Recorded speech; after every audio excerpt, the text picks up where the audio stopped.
Good afternoon all of you. जितने भी मेरे दोस्त मेरे यूट्यूब चैनल को या एसी सर के यूट्यूब चैनल को देख रहे हैं, आप सभी का इस यूट्यूब चैनल में हार्दिक स्वागत है।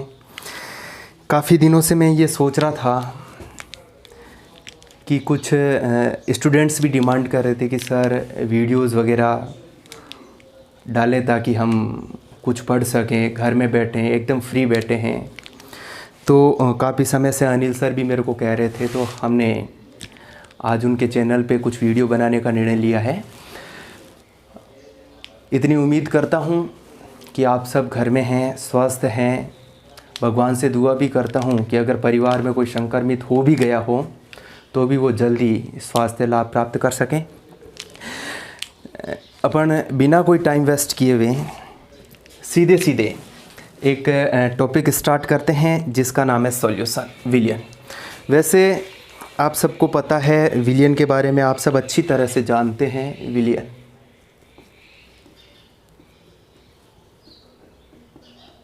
सॉल्यूशन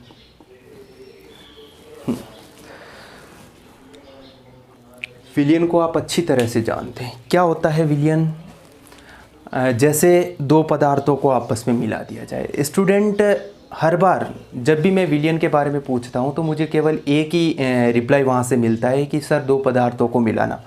बिल्कुल उनकी बात सही है, लेकिन मिलाना तो कैसे मिलाएंगे, किस तरह का पदार्थ बनेगा? विलियन के लिए आवश्यक शर्त है कि समांगी मिश्रण होना जरूरी है। समांगी मिश्रण होना जरूरी है। यानी आप डेफिनेशन इस तरह से दे सकते हो कि दो या दो से अधिक पदार्थों के बने समांगी मिश्रण को, दो या दो से अधिक पदार्थों के बने समांगी मिश्रण को आप विलियन कहोगे। यानी आप लोग ये कह सकते हो कि यहाँ पर माना कि आपने क्या लिया, विलेय और क्या मिला दिया, विलायक, जिससे क्या बन जाएगा, विलियन बन जाएगा। क्लियर? विलेय और विलायक दोनों को मिलाने से सॉल्यूशन बन रहा है। तो सॉल्यूशन की प्रॉपर्टी क्या है? पहली बात, सॉल्यूशन कैसा होना चाहिए? समांगी मिश्रण होना चाहिए। समांगी मिश्रण, उम्मीद करता हूँ कि आप सबको पता है समांगी मिश्रण क्या होता है।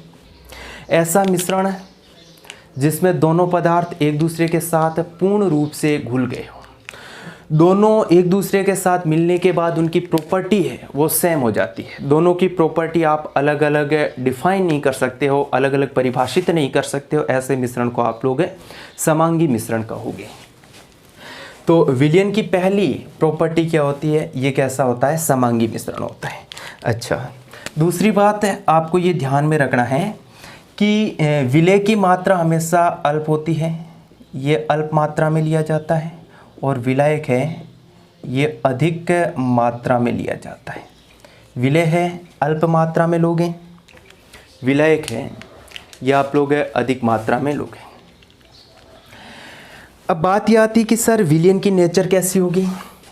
विलियन की नेचर, विलियन की जो प्रकृति है वो विलायक की प्रकृति पर निर्भर करती है। यानी मैं ये कहना चाह रहा हूँ कि विलियन की जो भौतिक अवस्था है वो विलायक की भौतिक अवस्था पर निर्भर करती है।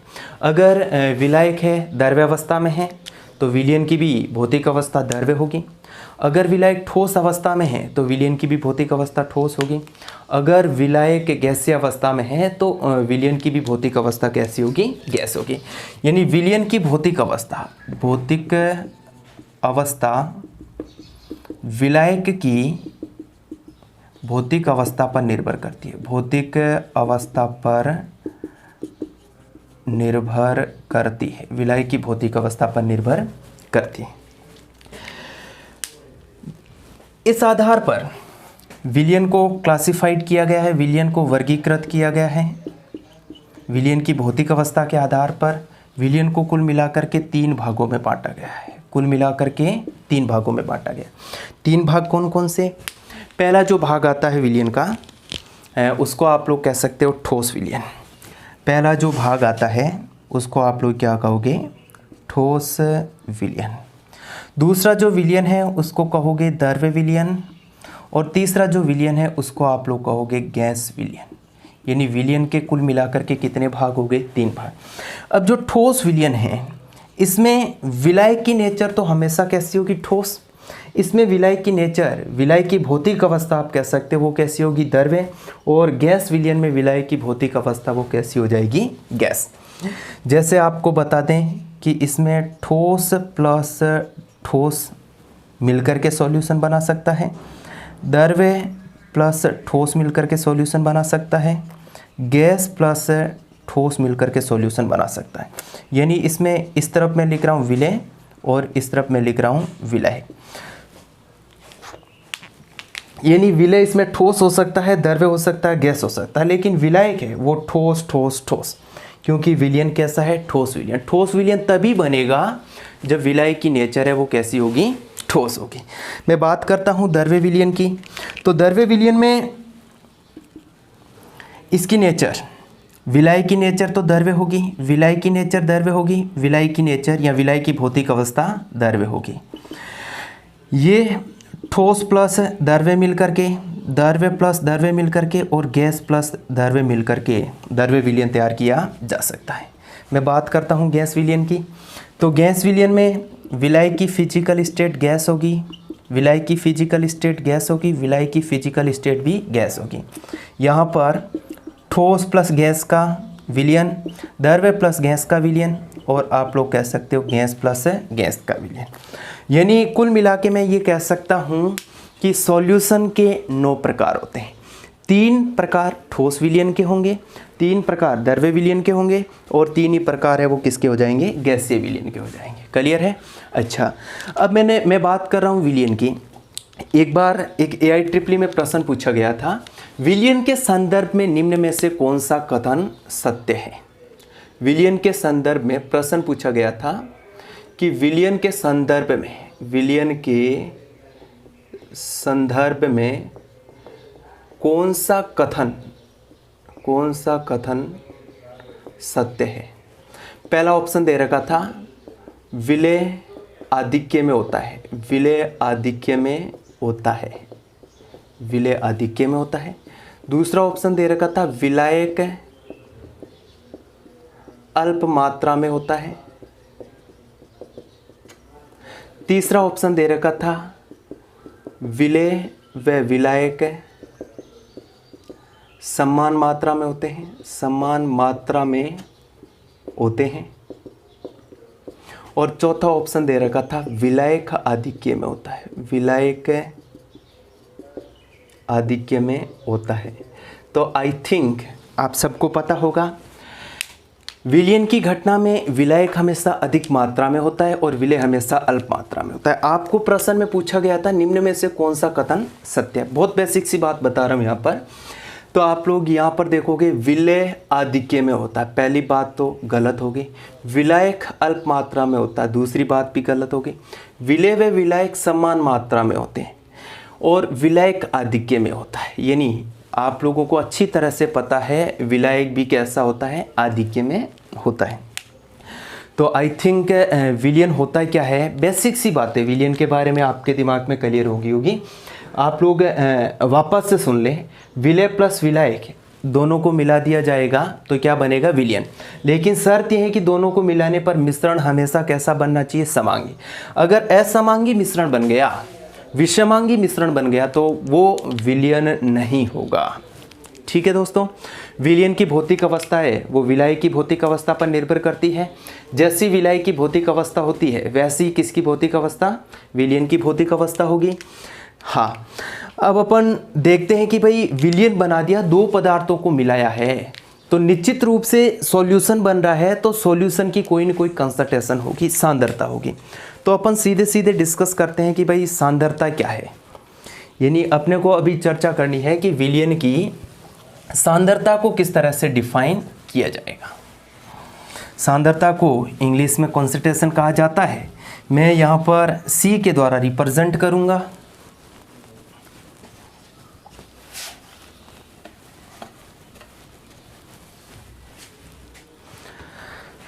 यहाँ पे अपन स्टार्ट करेंगे सांद्रता।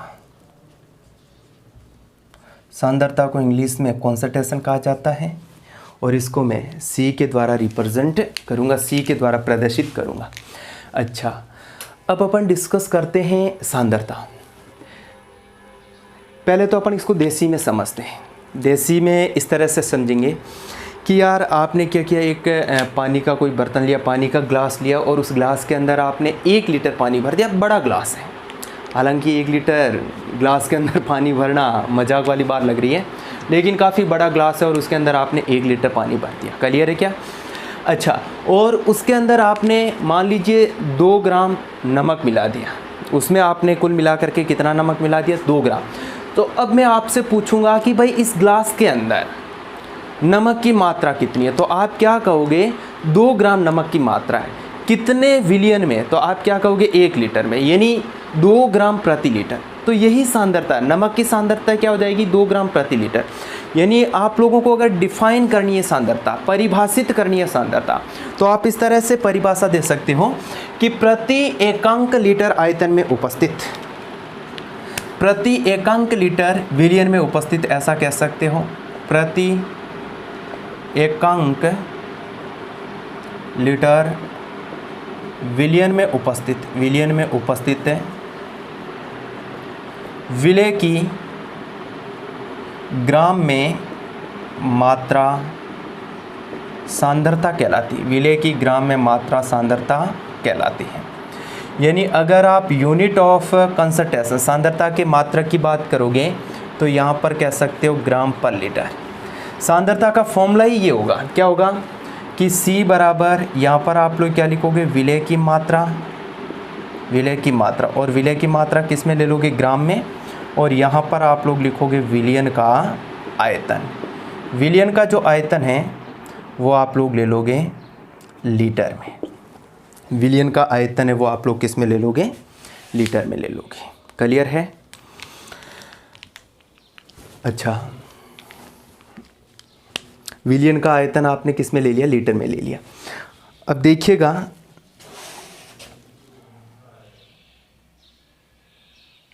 विलियन का आयतन आपने लीटर में ले लिया। एक एग्जाम्पल यहाँ पर मैं डिस्कस कर रहा हूँ, एक एग्जाम्पल यहाँ पर मैं डिस्कस करूँगा। जैसे आपको कह दिया जाए कि 5 ग्राम NaCl को जल में मिलाकर 500 ml विलियन तैयार किया गया, 500 ml विलियन तैयार किया गया, तो प्राप्त विलियन की सांद्रता ग्राम प्रति लीटर में ज्ञात कीजिए। देखिएगा, 5 ग्राम NaCl को जल में मिलाकर के 500 ml का विलियन तैयार किया गया है। तो प्राप्त विलियन की जो कंसंट्रेशन है वो आपको किस में ज्ञात करनी है? ग्राम प्रति लीटर में ज्ञात करनी है। तो यहाँ पर आप लोग समझें कि यार आपको विलेय का भार, अब आप लोग हल कैसे करोगे? आप लोगों को दे रहा है विलेय का भार, विलेय का भार बराबर कितना दे रखा है? 5 ग्राम दे रखा है। विलियन का आयतन बराबर आपको कितना दे रखा है? 500 ml दे रखा है। आपके पास फॉर्मूला होता है विलेय का भार बटे विलेय की मात्रा बटे विलियन का आयतन। अब आयतन लीटर में लिया जाता है, यहाँ पर आपको 500 ml में दे रखा है, तो आप लोग क्या करोगे? इसको लीटर में चेंज करोगे। तो दोस्तों 500 बट्टा 1000 कर लोगे। फाइनली यहाँ पर कंसंट्रेशन बराबर विलेय की मात्रा 5 ग्राम, विलियन का आयतन कितना? 500 इंटू 1000, यानी सॉल्व करोगे तो 2 0 से 2 0 मर गया, 5 कैंसिल आउट हो जाएगा, यानी कंसंट्रेशन बराबर 10 ग्राम प्रति लीटर। इस तरह से आप लोग सांद्रता फाइंड आउट कर सकते हैं। तो दोस्तों ये तो आपने विलियन की सांद्रता ज्ञात करने का तरीका समझा। सांद्रता क्या होती है? तो आप क्या कहोगे? प्रति एकांक लीटर विलियन में उपस्थित विलेय की ग्राम में मात्रा क्या कहलाती है? सांद्रता कहलाती है। सांद्रता का मात्रक ग्राम प्रति लीटर होता है। अच्छा, सांद्रता का फॉर्मूला देखा जाए तो विलेय की मात्रा बट्टे विलियन का आयतन। विलेय की मात्रा आपको ग्राम में लेनी है और विलियन का आयतन है आपको किस में लेना होता है? लीटर में लेना होता है। ये क्वेश्चंस आपके सामने रखा। अब अपन देखते हैं कि सांद्रता क्या केवल ग्राम प्रति लीटर में ही व्यक्त की जाती है और भी कोई यूनिट होती है? जी हाँ, सांद्रता की बहुत सारी इकाइयाँ होती है, बहुत सारी कह सकते हैं जैसे आप लोग कह सकते हो मोलरता सांद्रता की इकाई है, नॉर्मलता है, फॉर्मलता है, मोललता है, सांद्रता की प्रतिशत इकाइयाँ होती है, पीपीएम में सांद्रता को व्यक्त किया जा सकता है, पीपीबी में सांद्रता को व्यक्त किया जा सकता है, यानी काफ़ी सांद्रता की यूनिट्स है। उन सांद्रता की यूनिट्स के बारे में अपन डिस्कस करेंगे। तो सबसे पहले अपन देखते हैं सांद्रता की इकाइयों में मोलरता को। सांद्रता की इकाइयों में सबसे पहले सांद्रता की यूनिट है वो देखेंगे अपन मोलरता। हाँ, अब अपन देखते हैं सांद्रता की इकाई, सांद्रता की इकाइयाँ, सांद्रता की इकाइयाँ, सांद्रता की इकाइयाँ। अपने को सांद्रता की इकाई में सबसे पहले देखनी है मोलरता। मोलरता को कैपिटल एम के द्वारा रिप्रेजेंट करते हैं, इंग्लिश में इसको कहा जाता है मोलरिटी। दूसरी जो सांद्रता की इकाई है वो अपने को डिस्कस करनी नॉर्मलता, कैपिटल एन के द्वारा रिप्रेजेंट करते हैं। तीसरी जो सांद्रता की इकाई है वो अपने को देखनी है फॉर्मलता, कैपिटल एफ के द्वारा रिप्रेजेंट करेंगे। चौथी जो सांद्रता की इकाई है वो अपने को डिस्कस करना है मोललता, जिसको स्मॉल एम के द्वारा रिप्रेजेंट करेंगे। पांचवी प्रतिशत इकाइयाँ, प्रतिशत इकाइयाँ, प्रतिशत इकाइयों में कुल मिलाकर के अपने को 3 यूनिट्स डिस्कस करना है। एक तो अपने को डिस्कस करना है द्रव्यमान प्रतिशत इकाई W/W परसेंटेज, एक अपने को करना आयतन प्रतिशत इकाई V/V परसेंटेज, और एक अपने को करना है द्रव्यमान आयतन प्रतिशत इकाई। कुल मिलाकर के 3 प्रतिशत इकाइयाँ अपन डिस्कस करेंगे। उसके बाद अगला सांद्रता पीपीएम में किस तरह से व्यक्त की जाती है वो भी डिस्कस करेंगे। अगला अपन देखेंगे सांद्रता पीपीबी में किस प्रकार व्यक्त की जाती है। उसके बाद एक चीज़ अपन और डिस्कस करेंगे मोल भिन्न, उसके बाद एक चीज़ और डिस्कस करेंगे मोल भिन्न। तो कुल मिलाकर के ये 8 चीज़ें अपने को आज की क्लास में डिस्कस करनी है। तो देखते हैं, सबसे पहले बात करते हैं मोलरता की।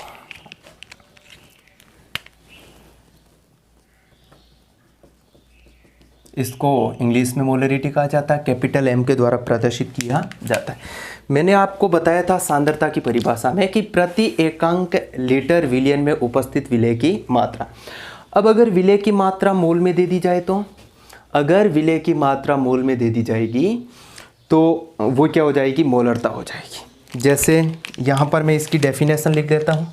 प्रति एकांक लीटर, प्रति एकांक लीटर विलयन में उपस्थित, विलयन में उपस्थित विलय की मोल में मात्रा, मोल में मात्रा मोलरता कहलाती है, मोलरता कहलाती है। विलय की मोल में मात्रा मोलरता कहलाती है। ये तो मोलरता की डेफिनेशन हो गई। अगर यहाँ से आपको इसका फॉर्मूला तैयार करना है तो मोलरता बराबर क्या हो जाएगी, विलय के मोल बट्टा इधर क्या हो जाएगा, विलयन का आयतन। दोस्तों प्रति एकांक लीटर है तो आयतन आप लोग किस में ले लोगे, लीटर में ले लोगे। क्लियर है। आप ये बात अच्छी तरह से जानते हैं क्या, कि ये जो मोल होता है, मोल बराबर होता है भार बट्टा अणुभार। अगर आप लोग यहाँ पर विलय के मोल ले रहे हो तो भार भी आप किसका लोगे, विलय का लोगे, अणुभार भी आप लोग किसका ले लोगे, विलय का ले लोगे। यानी यहाँ से मोलरिटी बराबर क्या हो जाएगा, विलय के भार को मैं WA के द्वारा और विलय के अणुभार को मैं MA के द्वारा रिप्रेजेंट कर लेता हूँ, इंटू 1/, आयतन। और आयतन किस में ले लोगे आप लोग, लीटर में ले लोगे। इन केस अगर आयतन आपको मिलीलीटर में दे रखा है तो आप लोग उसको लीटर में चेंज करोगे। कैसे चेंज करोगे, 1000 का भाग दे दोगे, MA इंटू V/1000, 1000 ऊपर चला जाएगा। यानी फाइनली आपके पास मोलरिटी का फॉर्मूला वो ये हो जाएगा। अगर कोई आपसे पूछे WA क्या है तो आप लोग क्या कहोगे, विलय का भार है। कोई आपसे पूछे MA क्या है तो आप लोग कहोगे विलय का अणुभार है। कोई आपसे पूछ ले V क्या है तो आप लोग क्या कह दोगे, विलियन का आयतन है, विलियन का आयतन है दोस्तों। यहाँ तक उम्मीद करता हूँ सबके क्लियर होगा। बहुत बेसिक सी चीज़ें आपने 11th क्लास में भी ये बातें पढ़ी थी और आगे अब 12th क्लास में भी यही चीज़ें आपको पढ़नी है सॉल्यूशन के स्टार्टिंग में, सॉल्यूशन वाले लेसन में। हाँ, अब देखिएगा, ये तो सारी चीज़ें हो गई कि भाई W विलय का भार होता है, Ma विलय का अणुभार होता है और V क्या होता है, विलयन का आयतन होता है। ठीक है, अब अपन डिस्कस करते हैं इसके मात्रक की, यूनिट ऑफ M। मोलरता का मात्रक क्या होगा, तो मोलरता के मात्रक की अपन चर्चा करेंगे। तो विलय के मोल यानी ऊपर की तरफ तो क्या आ जाएगा, मोल बट्टा विलयन का आयतन, और आयतन किस में लिया जा रहा है, लीटर में। यानी जो मात्रक है मेरे दोस्त वो क्या हो जाएगा, मोल प्रति लीटर हो जाएगा। तो ये भी आपको ध्यान में रखना है कि मोलरता का मात्रक है वो क्या हो जाएगा, मोल प्रति लीटर। अब देखिएगा, आप जानते हैं आदर्श गैस समीकरण, एक अच्छा कंसेप्ट, एक अच्छी बात यहाँ पर आपको बता रहा हूँ। आदर्श गैस समीकरण आप सब जानते हैं, आदर्श गैस समीकरण से आदर्श गैस समीकरण क्या होता है, तो आप क्या कहोगे, सबको पता PV बराबर nRT होता है। अब देखिएगा, मोल कांस्टेंट कर लें, R गैस का सार्वत्रिक नियतांक होता है वो कांस्टेंट होता है, प्रेशर कांस्टेंट कर लिया जाए तो V प्रोपोर्शनल क्या हो जाएगा, T, यानी V समानुपाती T। इसका मतलब क्या हुआ, इसका मतलब दोस्तों ये हुआ कि यार आप टेम्परेचर को बढ़ाओगे तो आयतन में भी क्या होगी, वृद्धि होगी। टेम्परेचर को बढ़ाया तो आयतन में भी क्या होगी, वृद्धि होगी। कहने का मतलब आयतन है वो किस पर डिपेंड करता है, टेम्परेचर पर डिपेंड करता है, टेम्परेचर पर निर्भर करता है। तो यार यहाँ पर आप लोग देख सकते हो मोलरता और आयतन के बीच का रिलेशन है वो कैसा होता है, व्युत्क्रमानुपाती का होता है। तो ये रिलेशन हो जाएगा, टेम्परेचर बढ़ा आयतन बढ़ा, और आयतन बढ़ेगा तो आप लोग क्या कहोगे, मोलरिटी के मान में क्या हो जाएगी, कमी हो जाएगी। सो दोस्तों मैं आपको ये बताना चाह रहा हूँ कि यार आयतन जैसे जैसे बढ़ेगा वैसे वैसे मोलरता घटेगी। कहने का मतलब ये है कि आयतन है वो किस पर निर्भर करता है, टेम्परेचर पर निर्भर करता है। डायरेक्टली आपको ये बात समझाना चाह रहा हूँ मैं कि टेम्परेचर पर मोलरता डिपेंड करती है। टेम्परेचर को बढ़ाने के साथ साथ मोलरिटी के मान में कमी आती है, मोलरता घटती है। जैसे अपन इस रूम के अंदर बैठे हैं, इस क्लासरूम के अंदर हैं, तो इस क्लासरूम में आप लोग मोलरता मेज़रमेंट करोगे तो कुछ और होगी। आप कड़ाके की धूप में जा कर के मेज़रमेंट करोगे तो मोलरिटी और आएगी। कहने का मतलब दोनों जगह का टेम्परेचर अलग अलग है, टेम्परेचर अलग अलग होने के कारण मोलरिटी में भी क्या आएगा, वेरिएशन आएगा। तो मैं ये कह सकता हूँ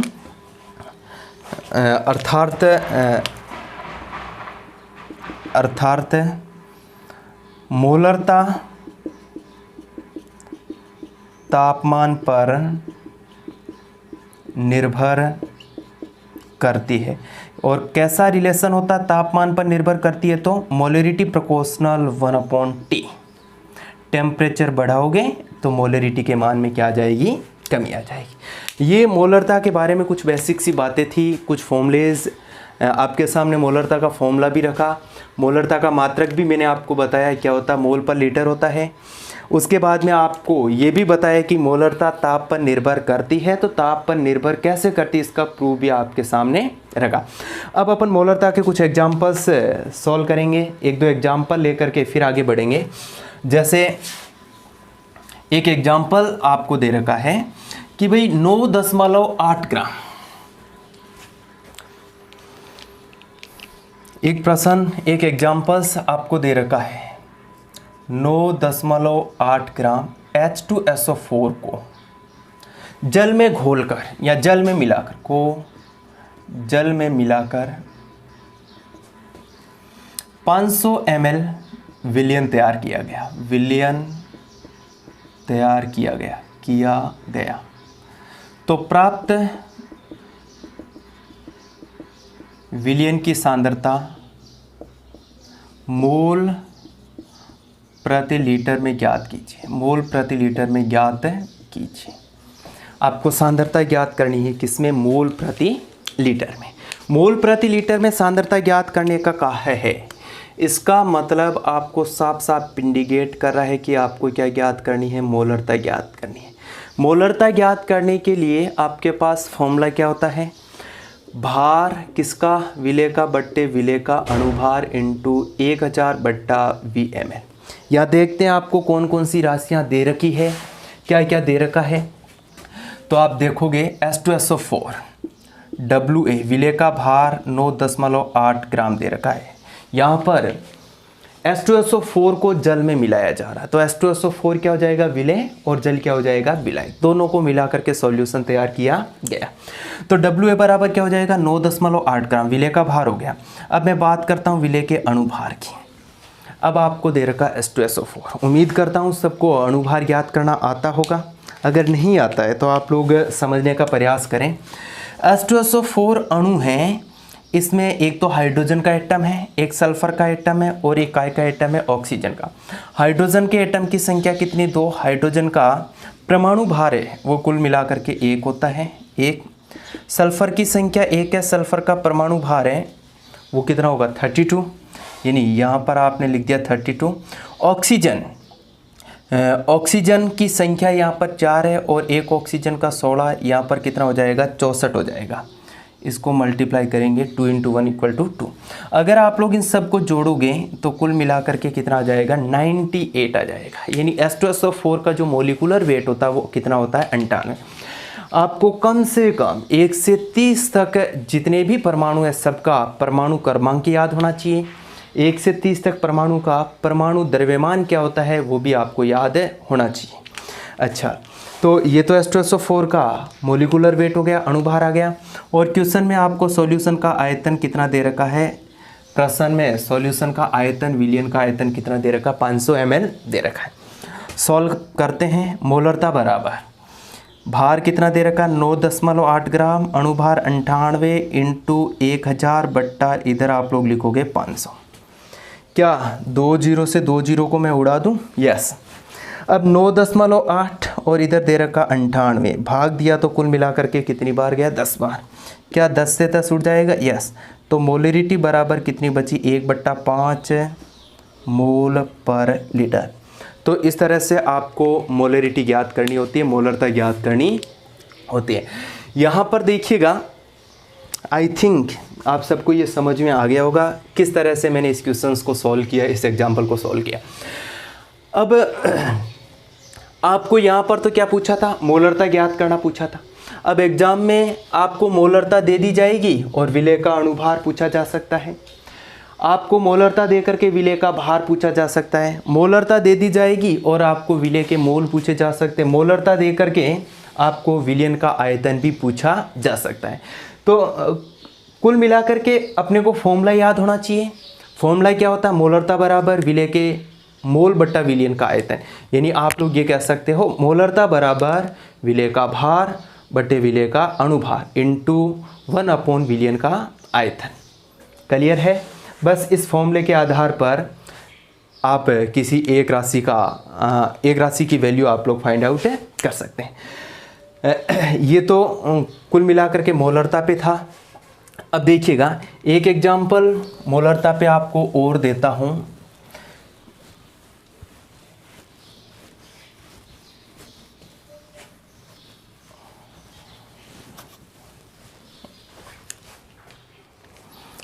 जैसे दोस्तों एग्जाम्पल इस तरह से मैं लिख सकता हूँ,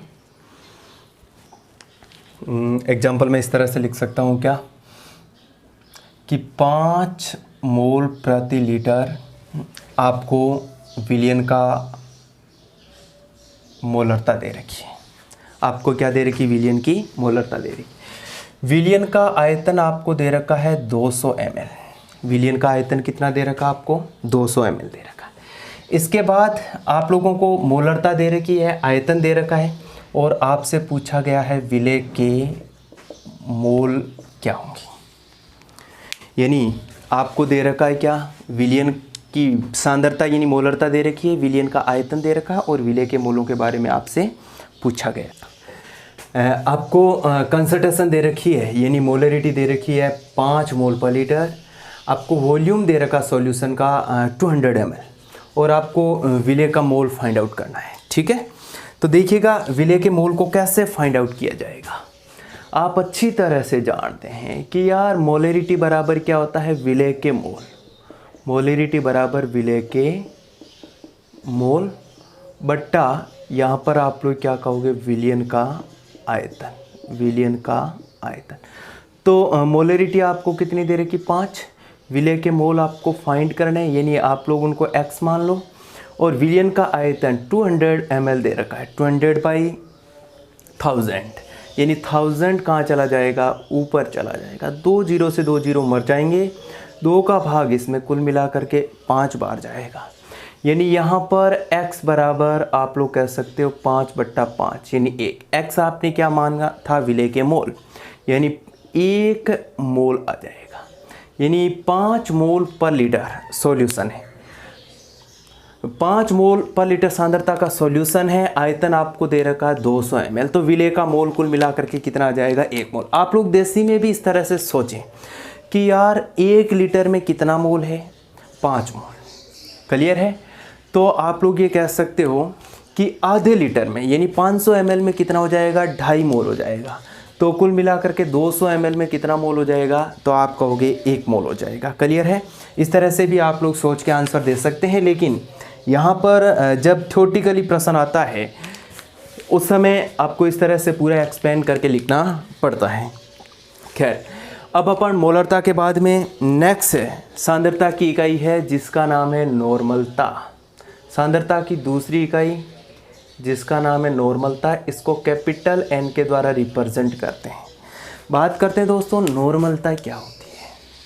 यार आपको मोलरता के बारे में मैंने बताया, मोलरता में ये बताया कि प्रति एकांक लीटर विलयन में उपस्थित विलय के मोल की मात्रा मोलरता कहलाती है।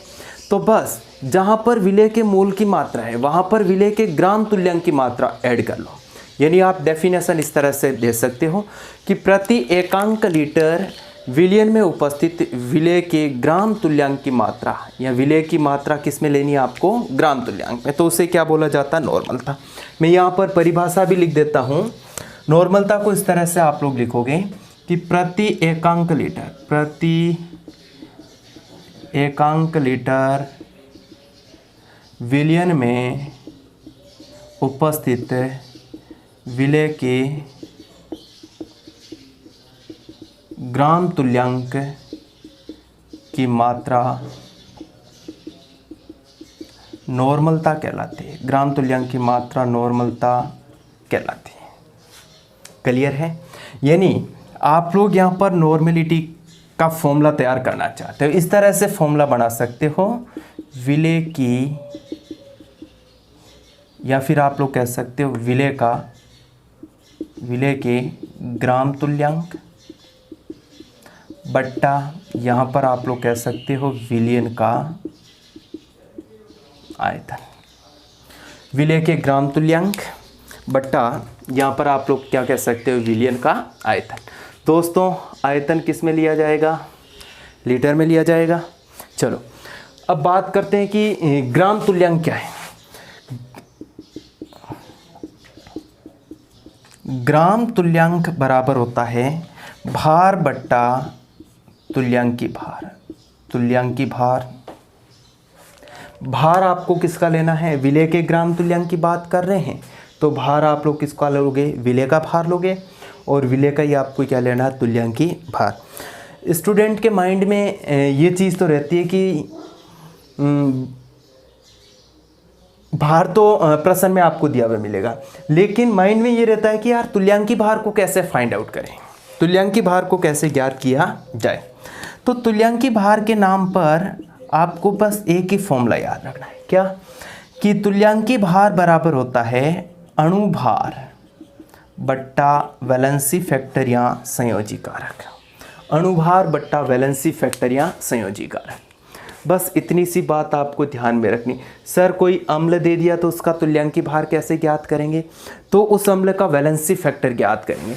या फिर आप लोग ऐसा कह सकते हो कि उस अम्ल के पास कितने H+ आयन है, H+ आयन की संख्या फाइंड आउट करेंगे और H+ आयन की संख्या ही अपन वैलेंसी फैक्टर मान करके अणुभार में भाग देंगे तो आपके पास तुल्यांकी भार आ जाएगा।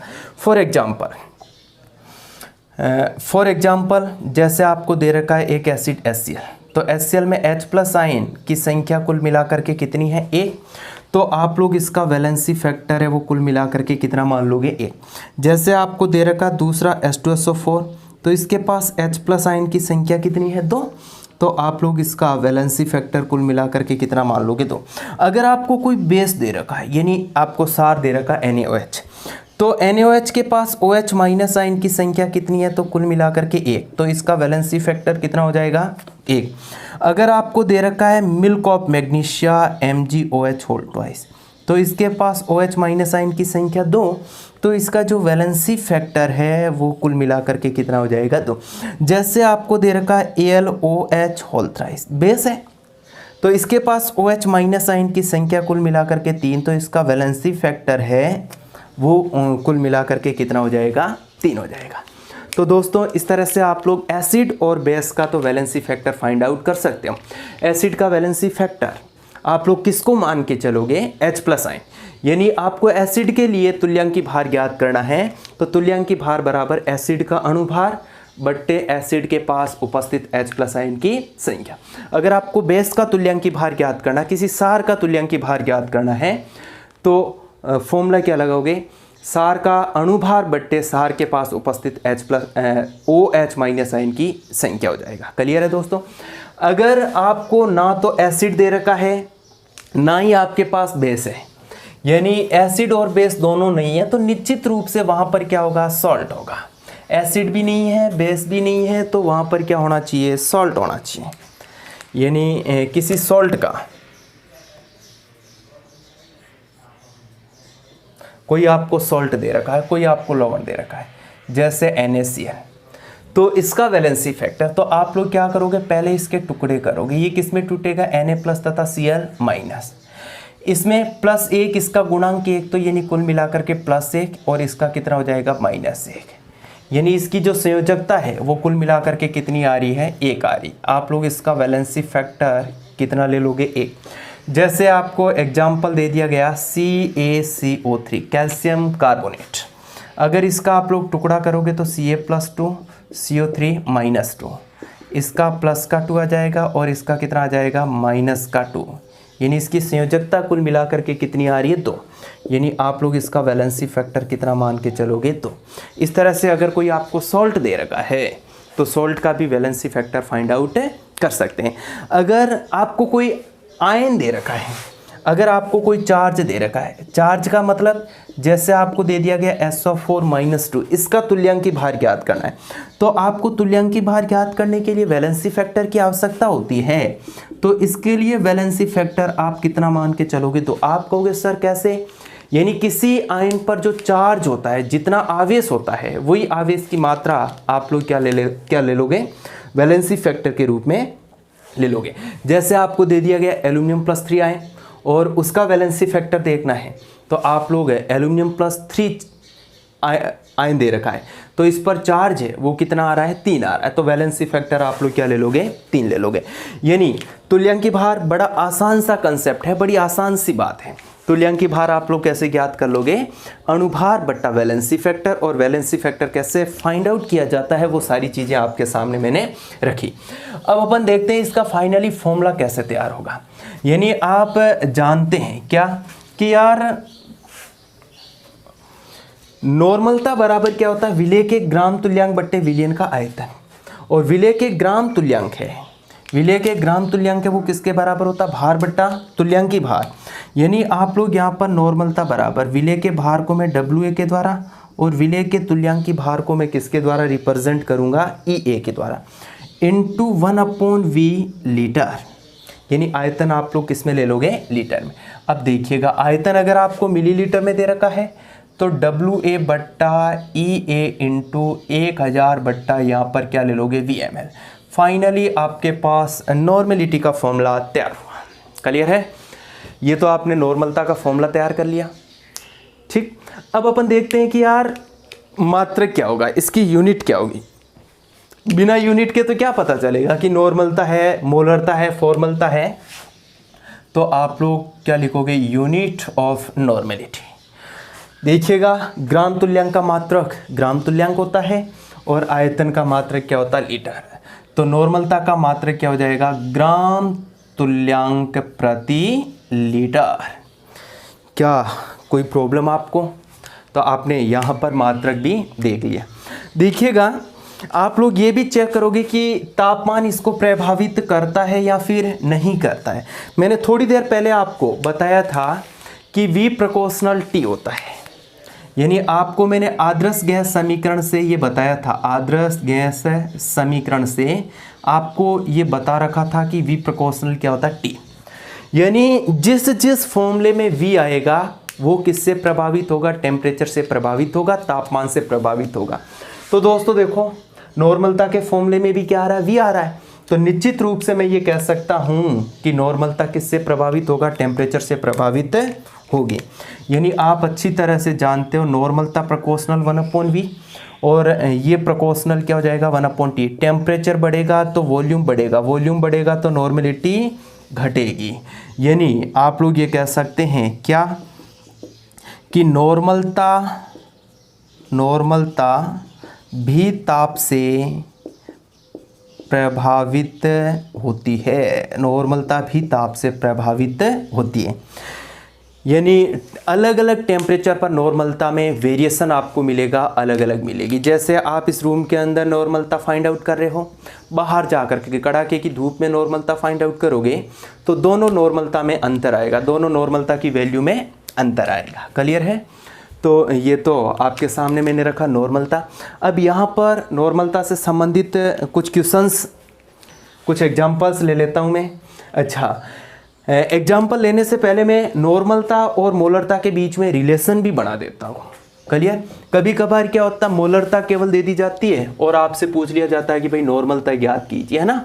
तो नॉर्मलता और मोलरता के बीच में रिलेशन भी आपको पता होना चाहिए, ताकि आप बड़े आसानी से नॉर्मलता से मोलरता ज्ञात कर सकते हो और मोलरता से नॉर्मलता ज्ञात कर सकते हो। क्या रिलेशन होता है समझने का प्रयास करें। अपना छोटा सा हेडिंग डाल देता हूँ मैं, एन व कैपिटल एम में संबंध। एन का मतलब दोस्तों क्या है, एन का मतलब नॉर्मेलिटी है और कैपिटल एम इसका मतलब क्या है, मोलरिटी है। क्लियर है? चलो, एन का मतलब नॉर्मेलिटी, नॉर्मलता, और कैपिटल एम का मतलब क्या है, मोलरता। आपको मैंने मोलरता के फॉर्मूले में बताया था, मोलरता का फॉर्मूला आपको ये बताया था, WA/MA इंटू 1000 बट्टा क्या होता है, VML होता है। इसको इक्वेशन नंबर आपने क्या मान लिया, A। नॉर्मलता का फॉर्मूला आपको बताया WA/EA इंटू 1000 बट्टा VML। आप लोग अच्छी तरह से जानते हैं तुल्यांकी भार बराबर क्या होता है, अणुभार बट्टा वैलेंसी फैक्टर। जहाँ तुल्यांकी भार है वहाँ पर आप क्या पुटअप कर लोगे, अणुभार बट्टा वैलेंसी फैक्टर। तो नॉर्मेलिटी बराबर क्या हो जाएगा, WA/MA बट्टा वैलेंसी फैक्टर। वैलेंसी फैक्टर ऊपर चला जाएगा, 1000 बट्टा यहाँ पर आप लोग लिखोगे VML। इसको आपने क्या बना दिया, इक्वेशन नंबर 2। अब आप लोग क्या करोगे, समीकरण नंबर 1 में समीकरण नंबर 2 का भाग दे दोगे। तो मोलरता बट्टा नॉर्मलता, समीकरण 1 मोलरता, समीकरण 2 क्या है, नॉर्मलता। इधर क्या आ जाएगा, WA/MA इंटू 1000 बट्टा इधर क्या रहेगा, VML बट्टा इधर क्या आ जाएगा, WA इंटू वैलेंसी फैक्टर बट्टा MA इंटू 1000 बट्टा इधर भी क्या रहेगा, VML। आप लोग कैंसिल आउट कर सकते हो, मार सकते हो, किसको किससे, WA/MA से WA/MA कैंसिल, 1000 बट्टा VML से 1000 बट्टा VML कैंसिल। तो capital M by capital N equal to क्या बच जाएगा, 1/, वैलेंसी फैक्टर बच जाएगा। यानी यहाँ से नॉर्मेलिटी बराबर क्या आ जाएगा, मोलरिटी इंटू वैलेंसी फैक्टर। यानी आप ये कह सकते हैं कि जो नॉर्मलता है वो किसके बराबर होती है, मोलरता इंटू संयोजकता के बराबर होती है। मोलरता इंटू संयोजकता के बराबर क्या होती है, नॉर्मलता होती है। तो कहने का मतलब अगर आपके पास नॉर्मलता है तो आप लोग मोलरता ज्ञात कर सकते हो।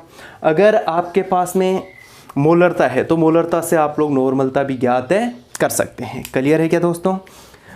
ओके, अपन नेक्स्ट देखते हैं कि भाई मोलरता के कुछ एग्जांपल्स देख लेते हैं, न्यूमेरिकल है ना, इस पे न्यूमेरिकल कर लेते हैं, फिर एक आध न्यूमेरिकल इन दोनों के रिलेशन में भी करने का प्रयास अपन करेंगे।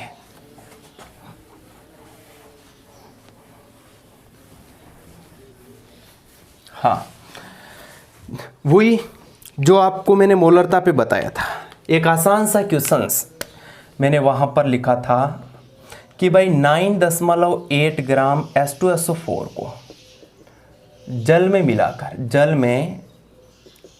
मिलाकर 500 ml का विलयन तैयार किया गया। 500 ml का विलयन तैयार किया गया। तो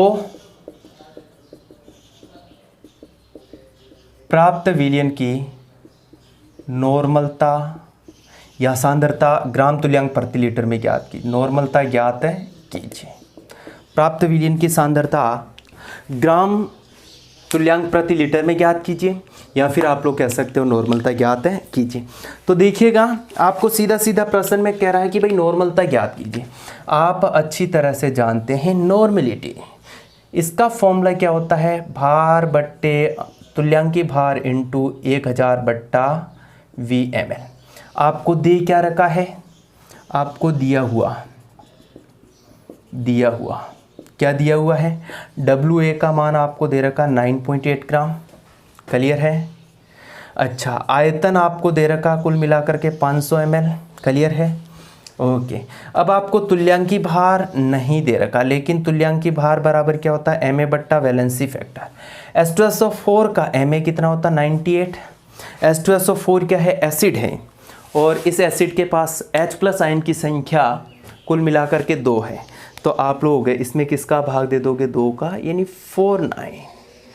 49 क्या आ जाएगा, इसका तुल्यांकी भार आ जाएगा। तो भार दे रखा है, आयतन दे रखा, और तुल्यांकी भार आपने जुगाड़ करके तैयार कर लिया।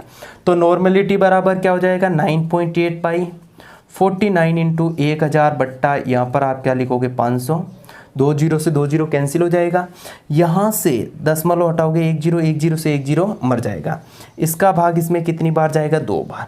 तो नॉर्मलिटी बराबर कितना आ जाएगा, 2/5 ग्राम तुल्यांक प्रति लीटर। ये आप लोग क्या कहोगे, क्या आ गया, नॉर्मलिटी आ गई। क्लियर है? अच्छा, अब आप लोग क्या करोगे, आपको अगर नॉर्मलिटी आपने पता कर ली, अब प्रश्न में सीधा सीधा दे दिया जाए 2/5 ग्राम तुल्यांक लीटर वाले H2SO4 के जलीय विलयन की मोलरता ज्ञात कीजिए। यानी आपको नॉर्मलता दे रखी है, और नॉर्मलता से सीधे आपको मोलरता ज्ञात करनी है। तो दोनों के बीच में अपन ने एक चमकता हुआ रिलेशन तैयार किया था, क्या, नॉर्मलिटी इक्वल टू क्या होता, मोलरिटी इंटू वैलेंसी फैक्टर, यानी नॉर्मलता बराबर होता मोलरता इंटू संयोजकता। अब देखिएगा, अगर आपको यहाँ पर मोलरता ज्ञात करनी है, नॉर्मलता ज्ञात करनी है, तो मोलरता इंटू इधर क्या आ जाएगा, वैलेंसी फैक्टर आ जाएगा। मोलरता इंटू वैलेंसी फैक्टर। तो देखिएगा, मोलरता बराबर क्या हो जाएगा, नॉर्मलता बट्टा वैलेंसी फैक्टर हो जाएगा। मोलरता बराबर नॉर्मलता कितना, 2/5, H2SO4 का वैलेंसी फैक्टर कितना आ जाएगा, 5। 2 से 2 कैंसिल आउट हो जाएगा। मोलरता बराबर 1/5 मोल प्रति लीटर। इस तरह से आप लोग मोलरता से नॉर्मलता ज्ञात कर सकते हैं, नॉर्मलता से मोलरता भी फाइंड आउट कर सकते हैं। क्लियर है? तो दोस्तों, आज के लिए इतना सफिशेंट है। कल की क्लास में अपन आगे डिस्कस करेंगे, 1-2 प्रश्न नॉर्मलता पे भी करवाऊंगा, मोलरता और नॉर्मलता के रिलेशन में भी अपन क्वेश्चन करेंगे। उसके बाद अपन स्टार्ट करेंगे फॉर्मलता। मेरे हिसाब से मोलरता और नॉर्मलता पे क्वेश्चन अभी कम पढ़ रहे हैं, लेकिन पहले अपन एक बार थ्योरी पढ़ लेते हैं, और थ्योरी के साथ साथ एक एक एग्जाम्पल लेकर के अपन आगे बढ़ते हैं। जैसे ही सांद्रता की इकाइयाँ सारी फिनिश हो जाएगी, तो उसके बाद इन कंसेप्ट पे 7-8 क्वेश्चन अपन एक साथ करेंगे। क्लियर है? ओके दोस्तों, आज के लिए इतना सफिशिएंट है।